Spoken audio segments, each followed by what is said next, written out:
Bonjour, je m'appelle Samuel Duribreux, je suis le chef du restaurant Le Coq Pirate.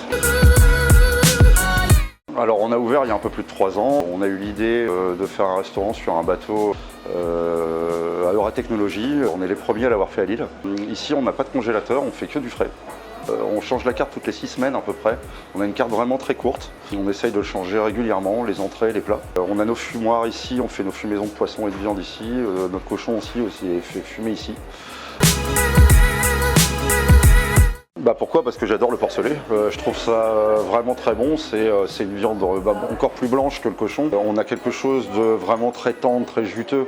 C'est ce qui me plaît dans cette viande. C'est ce que j'aime bien manger quand je vais au Portugal ou trucs comme ça, ce qui est leur spécialité. Et donc du coup, j'ai voulu en trouver ici, avoir une régularité vraiment, pouvoir proposer aux clients pendant toute une carte, voire plus, parce que j'ai envie d'en faire un produit phare. Avec plusieurs morceaux travaillés différemment selon les cartes qu'on travaille, selon les saisons. Du coup, j'ai un de mes fournisseurs qui a trouvé Porchetto, avec qui m'a mis en contact et maintenant j'ai enfin une régularité justement sur du porcelet comme je voulais. Alors moi j'en ai déjà fait ici, j'ai un tourne-broche qu'on met sur le trottoir entre les deux passerelles devant le bateau quand il y a des événements, dehors en démonstration en même temps, on les décrochait, je les servais avec la tête, c'était assez sympa quoi. C'est aussi par rapport à ma cuisine, je peux pas faire le porcelet entier toute l'année. Là, à l'ancienne carte, j'avais travaillé l'épaule de porcelet où je mettais une demi-épaule, donc vraiment ça faisait vraiment très Obélix quoi. C'était très riche je dirais, et là on est parti plutôt sur un carré, donc j'ai demandé plutôt pour avoir des trains.